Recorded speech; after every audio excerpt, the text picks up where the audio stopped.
There was a facility in northeast China that did not appear on any official Japanese military map. The men who worked there wore white coats. The people brought inside never came out.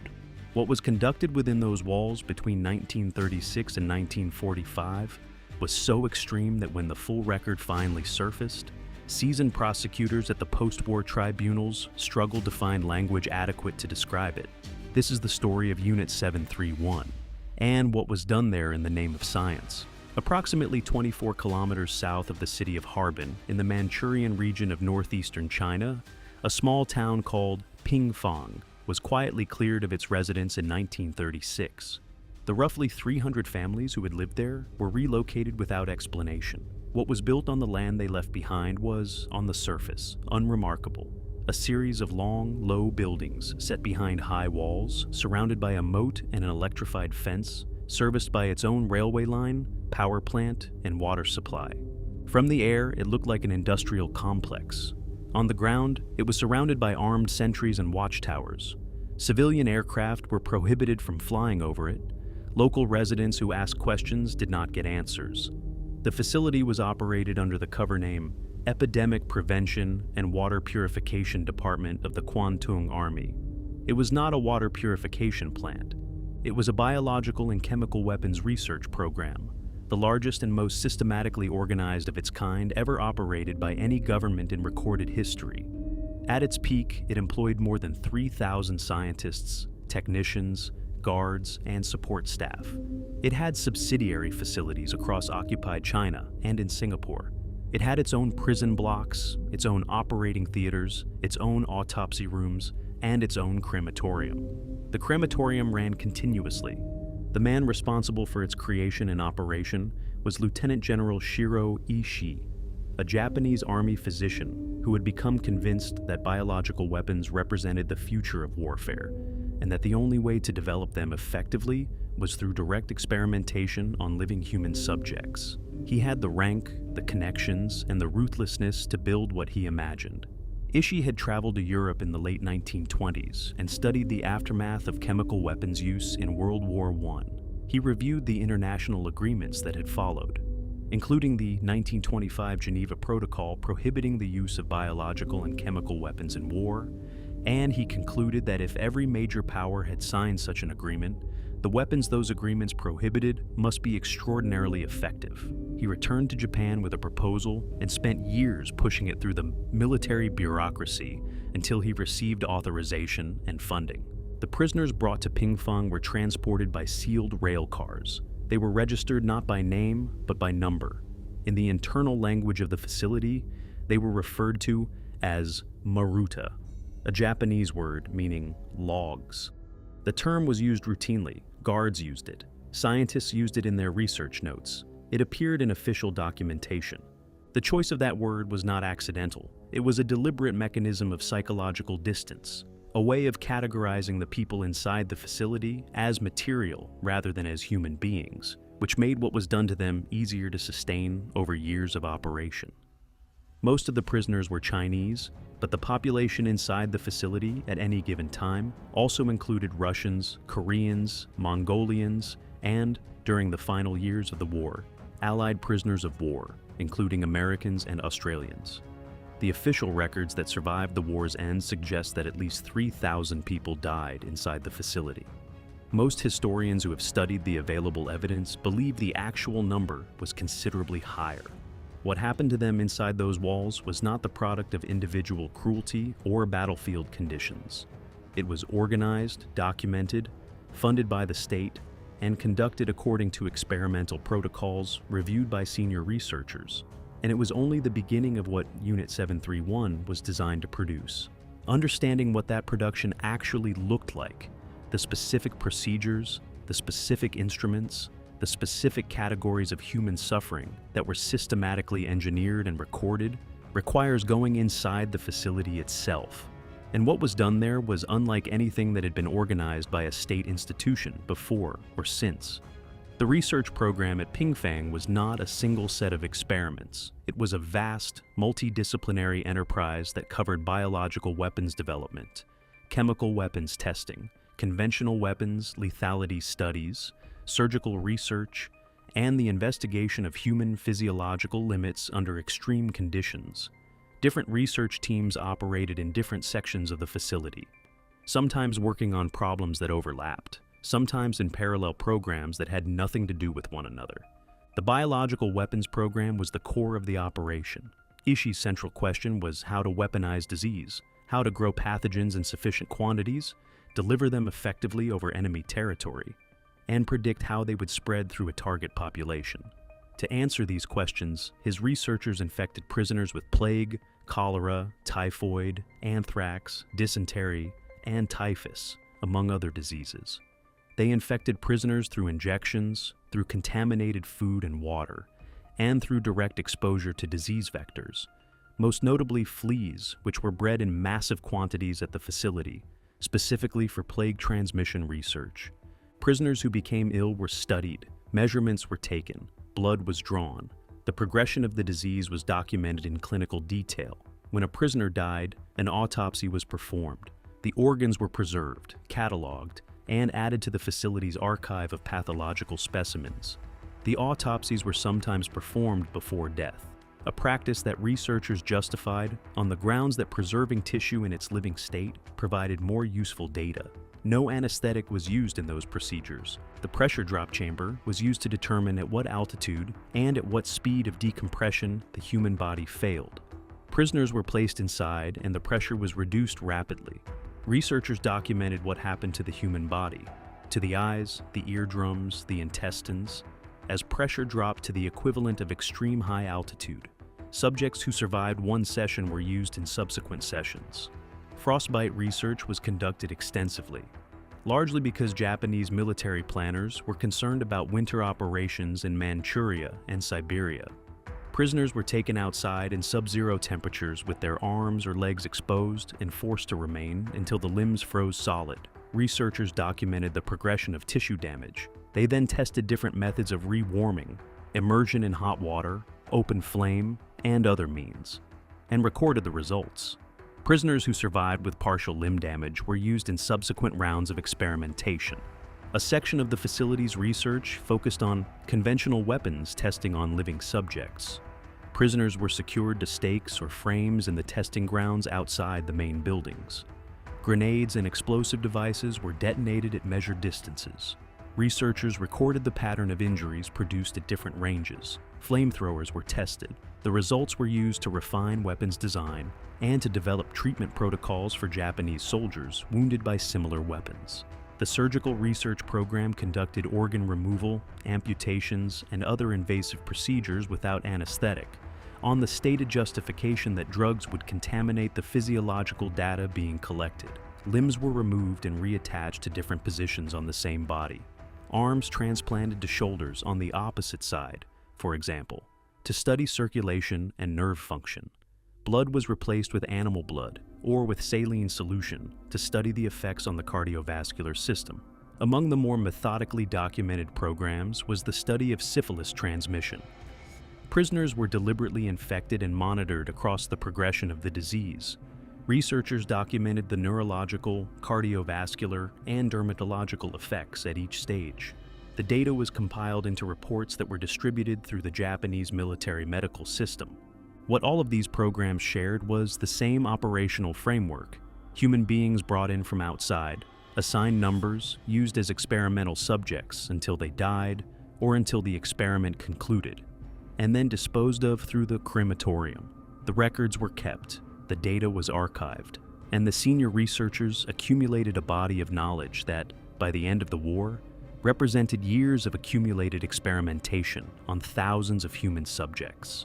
The scale and the organization of it, the fact that it persisted for nearly a decade without being shut down, that it was funded and staffed and administratively maintained by one of the world's major military powers, is what places Unit 731 in a category separate from individual atrocity. It was institutional, and what it produced was eventually used in the field. The question of exactly how those weapons were deployed and what they did to the populations they targeted is the part of Unit 731's history that is least discussed and perhaps most important to understand. The research at Pingfang was not purely theoretical. Ishii and the commanders above him expected the program to yield weapons capable of operational deployment, and between 1940 and 1942, Unit 731's Biological Weapons Division produced and field-tested those weapons in ways that killed large numbers of Chinese civilians. The primary delivery mechanism for plague was the aerial release of fleas.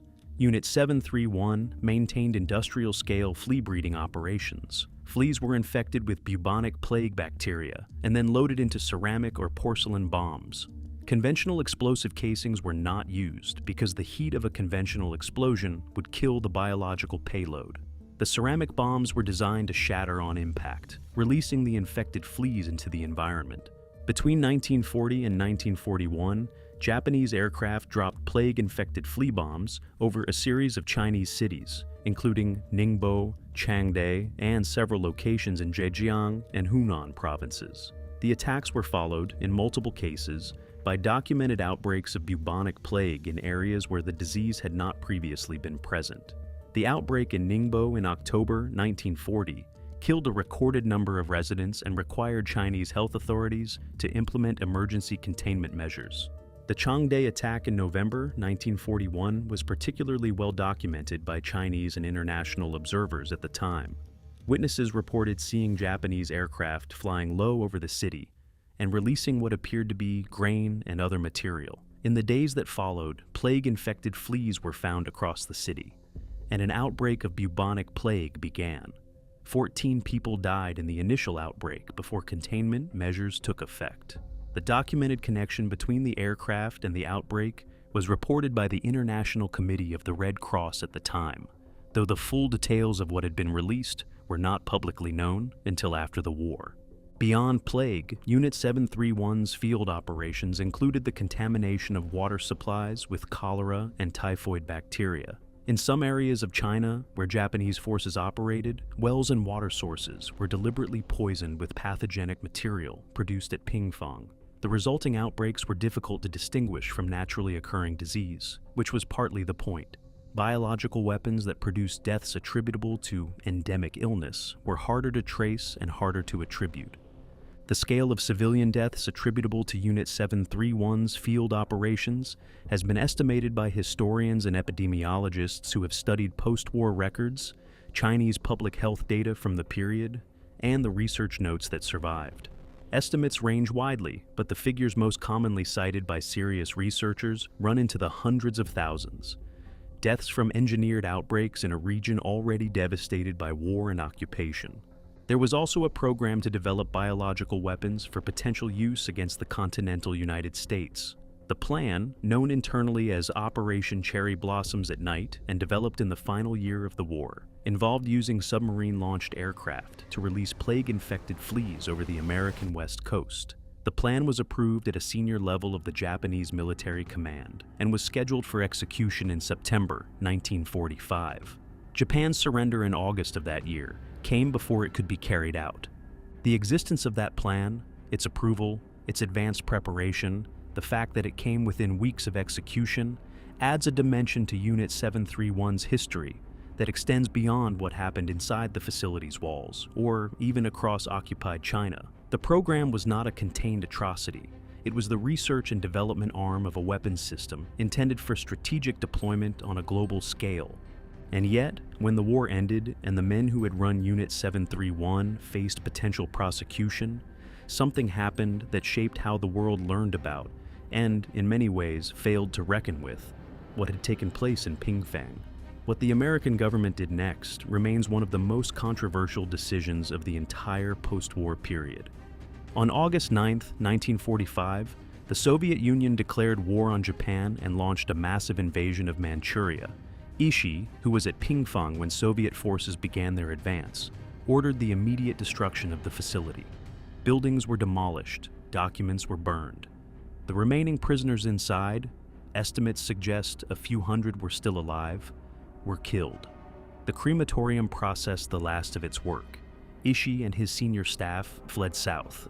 In the weeks following Japan's formal surrender, on August 15, 1945, American military intelligence units began interviewing captured Japanese officers and scientists. they quickly identified Unit 731 and became aware of the scope of what had been conducted there. The question of what to do with Ishii and his researchers was handled at the highest levels of the American Occupation Administration in Japan. The decision that was made, and it was a deliberate decision, not an oversight, was to grant immunity from prosecution to the key figures of Unit 731 in exchange for their research data. General Douglas MacArthur's headquarters negotiated directly with Ishii and his colleagues. The researchers handed over their accumulated data, the results of years of experimentation on thousands of human subjects. And in return, they were not charged, not tried, and not publicly identified at the Tokyo War Crimes Tribunal that ran from 1946 to 1948. The justification offered internally was that the biological weapons data was of unique military value and could not be obtained through any other means.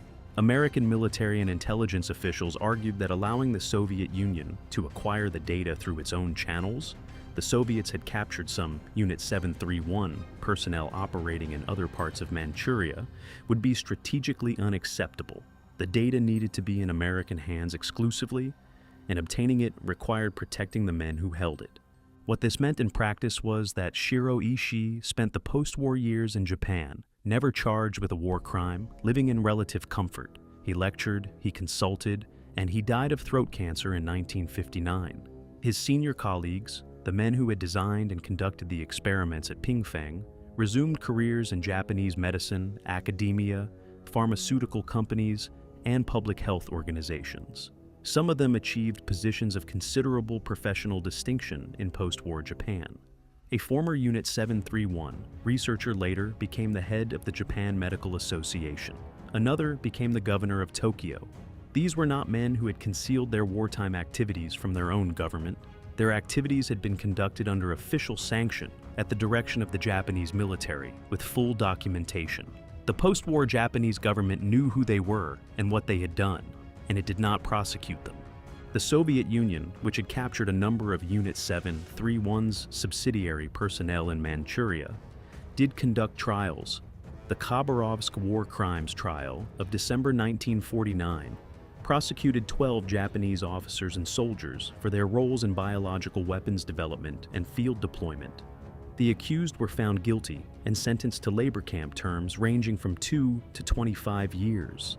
The Soviet trials were largely dismissed in the West at the time as propaganda, a reaction shaped partly by Cold War politics and partly by the fact that the United States had a direct interest in discrediting any proceeding that might draw attention to the immunity deal it had struck. The result was a gap in the historical record that persisted for decades. The Tokyo Tribunal, which tried Japanese leaders for war crimes and crimes against humanity, did not address Unit 731. The immunity agreement held. The data was absorbed into American biological weapons research programs, and for the survivors of Unit 731's operations, the Chinese communities hit by plague bombs, the families of the thousands who had died inside the facility. There was no tribunal, no formal accounting, and no acknowledgement from Japan for many years to come. How that silence was eventually broken, and by whom, is a story of persistence against extraordinary institutional resistance. The story of what happened at Pingfang did not remain permanently buried, but it emerged slowly and against sustained resistance. In Japan, discussion of Unit 731 was effectively suppressed for decades after the war. The immunity deal meant that the men who could have provided the most detailed testimony had every reason to stay silent, and they did. The Japanese government did not encourage investigation. Textbooks in Japanese schools did not address the subject. For an entire generation of Japanese citizens, Unit 731 was simply not part of the publicly known history of the war. The first significant crack in that silence came not from the government or from academia, but from a journalist. Seiichi Morimura, a Japanese novelist and investigative writer, spent years tracking down former Unit 731 personnel and persuading them to speak. His 3-volume work, published between 1981 and 1982, was based on interviews with former researchers, guards, and support staff who had worked at Pingfang. Some spoke on record, others provided information anonymously. The accounts they gave Morimura formed the basis of the most detailed picture of daily operations at the facility that had been available to the Japanese public. The response in Japan was significant. Morimura's book sold widely and forced a public conversation that the government had successfully avoided for nearly 4 decades. Not everyone accepted the accounts. There were critics who challenged the sourcing and historians who disputed specific details, but the cumulative weight of the testimony could not be dismissed. People who had been inside the facility spoke about what they had seen and participated in. Their words carried a specific gravity that documents alone could not. Chinese survivors and witnesses had been speaking for decades, but their accounts had received limited international attention. Villages in Zhejiang province, where plague bombs had been dropped in 1940, had maintained oral histories of what had happened to their communities. The sudden appearance of plague in areas with no prior history of the disease, the deaths that followed, the confusion of communities that had no way to understand what had caused the outbreak. Elderly survivors who had lived through the Ningbo and Changde attacks gave testimony to Chinese researchers and journalists that documented the human reality of what the aerial attacks had produced. For the prisoners who had been held inside the facility, there were, by definition, no survivors to speak. The policy of Unit 731 was that no one who had been used as a subject was ever released. The testimony about conditions inside the facility came from personnel who had worked there, not from the people who had suffered there. That absence is itself part of the record. The men and women brought to Pingfang left no accounts of their own experience because they were not permitted to survive the experience. In 1997, Japanese historian Yoshiaki Yoshimi and others filed a lawsuit in Tokyo on behalf of Chinese victims of biological weapons attacks, seeking acknowledgement and compensation from the Japanese government. The case moved through the Japanese court system over the following years. In 2005, Japan's Supreme Court ruled that the plaintiffs' claims were not actionable under current Japanese law. But the court simultaneously acknowledged, as a matter of historical fact, that Japanese military forces had conducted biological warfare operations in China. The acknowledgement was significant precisely because it had taken 60 years to obtain it. The physical site at Pingfang has been partially preserved as a memorial and museum. The foundations of the main laboratory buildings, the remnants of the prison blocks, and the bones of prisoners found buried on the grounds are part of a facility that the Chinese government has maintained as a site of historical documentation. Hundreds of thousands of visitors have come to the site since it was open to the public. The remaining structures give a sense of the physical scale of what was built there, the size of the complex, the layout of the prison blocks relative to the laboratory buildings, the location of the crematorium. What no physical site can fully convey is the experience of the people held inside it. The absence of that testimony, the silence where the voices of the thousands who died should be, is the most persistent and irreducible fact about Unit 731. Unit 731 did not operate in isolation. It was part of a broader Japanese military program that included several other biological and chemical weapons units operating across occupied China and Southeast Asia. Unit 100, based near Changchun, conducted similar research with a focus on veterinary applications, the contamination of livestock and food supplies. Unit 516 in Chikihar worked with chemical weapons. Unit 1644, based in Nanjing, conducted human experimentation along lines parallel to Pingfang. The system was larger than any single facility. The question of how a program of this scale was sustained for nearly a decade, how thousands of educated, trained scientists and medical professionals participated in it, how a modern industrial state organized and funded it, how it operated within a military bureaucracy with paperwork and chain of command and budget allocations, has occupied historians, psychologists, and ethicists for decades since the facts became publicly known. Part of the answer lies in the specific context of Japanese militarism in the 1930s and 1940s, an ideological environment in which Japanese racial superiority was formally taught, in which the occupied populations of China and elsewhere were classified as less than fully human, and in which military necessity was held to override any other consideration. The word maruta, the internal term for prisoners at Pingfang, was not a spontaneous invention of a few cruel guards. It was an institutional vocabulary that made the daily work of the facility psychologically manageable for the people who performed it. Part of the answer also lies in the structure of scientific authority. The researchers at Pingfang were not random participants. They were trained physicians, biologists, and chemists, men who had studied at Japan's leading universities, who held academic credentials and professional identities. The experimental framework gave their work the appearance of rigor and purpose. They were collecting data. They were advancing knowledge. The human cost of that data collection was categorized in their working language as a material consideration, rather than a moral one. Shiro Ishii, who built and commanded the program, was by all accounts a man of considerable intelligence and organizational capability. Former colleagues and subordinates who spoke about him after the war described someone who was driven, charismatic, and genuinely fascinated by the scientific questions his program addressed. He was also someone who had constructed a system of deliberate dehumanization that allowed thousands of trained professionals to participate in mass atrocity without, in their own framing, crossing any line that they recognized as a line. That combination, intelligence, institutional authority, ideological dehumanization, and the bureaucratic normalization of extreme acts, is not unique to Unit 731. It appears in different configurations in every large-scale organized atrocity of the 20th century.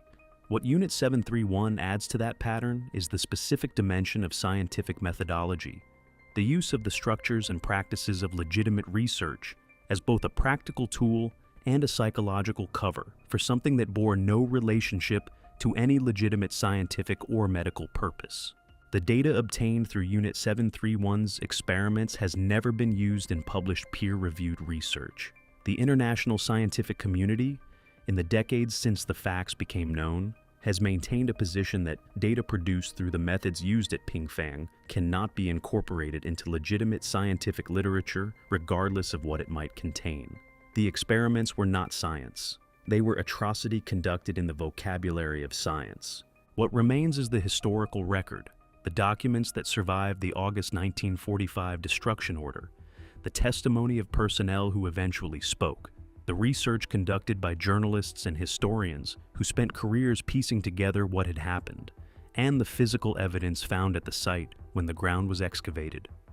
Unit 731 ran for 9 years. It employed thousands of people. It killed at minimum thousands and likely tens of thousands through its direct operations and field deployments. Its senior leadership escaped prosecution through a deliberate political decision by one of the world's major powers. And the communities it targeted in China waited decades for even the most limited formal acknowledgement that what had been done to them had actually happened. The full weight of that history has not been absorbed by the world in the way that other chapters of World War II atrocity have been.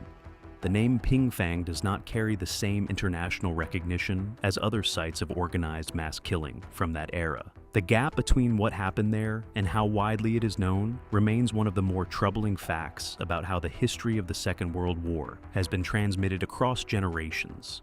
If you enjoyed this video, please like and subscribe to our channel so you never miss out on more history documentaries.